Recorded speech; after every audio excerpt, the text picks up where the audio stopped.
Yo, what is going on, guys? So in my stream today, I actually went ahead and did this, and a couple of the people in there were asking me to break it down. So that's what I'm going to do. This is the user streak. A lot of people give credit to GMIA for this. I do believe he was the first one doing it. He is another YouTuber, if for whatever reason you do not know that. But basically, this is his whole offense for the most part. He just chucks streaks. And if it works, it works. If it doesn't, he's bagged. But um, if you actually master this little tactic, it can be extremely effective. And behind a smart offensive scheme, you can actually utilize this to really terrorize your opponent. And as you can see, you can do it to both sides of the field. This is the offensive set he runs, or he did run. It's out of Oakland's book. It's the I form, Y off, or whatever it's called. But basically, I'm going to give you my take on this. And I think that if you were to go ahead and use this concept, you would be best fit to do it out of a wing tight or wing tight U, wing tight Z type of formation. Now, as you guys will see, you can do this same thing to the single receiver side, really the only receiver. It does take a little bit of timing to get used to, but it's not overly dependent upon having amazing user.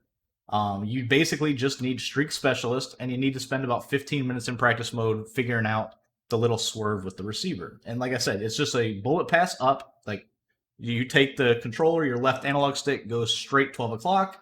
You click on just a hair, swerve inside, then back out, and you'll tap Y, and you'll be able to get this user catch. Now, let me break down why I think this type of user catch can be maximized in a scheme like the wing tight U. So the counter to it, or one of the counters, is to play man press and shade to the inside. When you shade to the inside, they will actually get a really good release, and they'll be basically underneath the ball to where it's really hard to swerve underneath it. Now, a set like this, you can kind of counter that by putting tight ends on corner routes. The smart routed, or not smart routed, but the tight end corners are sharper corners than what your receiver would get. And they're always going to beat man coverage. So if your opponent is running a heavy run or a heavy defense like edge blitz one or something like that to counter this, as you can see, these corners are going to absolutely cook. Now, the other thing to note with this type of scheme, you do have amazing runs. You have the stretch, you have the dive, you've got RPO stretches, you got everything you could possibly need, right? In terms of a running game. So you have that ability, but let's go ahead and talk about this in a little bit more detail, right? So obviously you've got corners, you've got the good runs. Now let's go ahead and take a look at other route combos that you can utilize. So one of the things that absolutely cooks this press and shade to the inside is the smart routed post route, or the hot routed, I should say, post route that you can do with a hot route master quarterback or a outside apprentice receiver. That will always absolutely torch the corner. They will press, they'll get beat off the press pretty much instantly, and then you'll have the post going over the top. Now there, I set up a little route combo underneath it, just to say that, they take their user and they guard the deep post. But I'm going to go to the replay as you see here.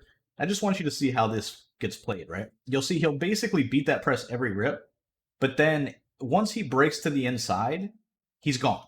Like, the inside press is going to absolutely get cooked by this every single time. And it doesn't matter how good your receiver is. As long as he's got streak specialist and he's got post flag elite, that combination right there will absolutely destroy this type of counter to the streak, right? So that's one of them.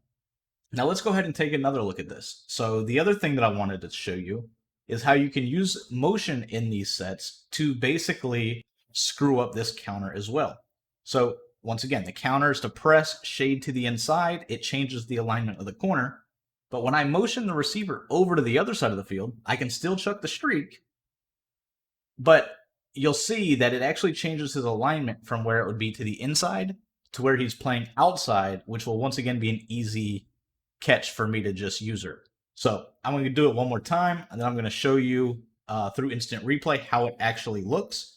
And once again, just pay attention to the alignment of that outside cornerback, right? He's to the inside. But however, when I motion, if they don't readjust, he's going to play outside coverage to where he's going to get absolutely cooked if we have a good receiver there. But he's also going to get cooked on the user catch as well, and it's all because of the alignment. So once again, you see right here where normally he'd be playing to the inside, but when we motion him over, it basically makes him play to the outside, which is going to give us that inside user catch very easy once again.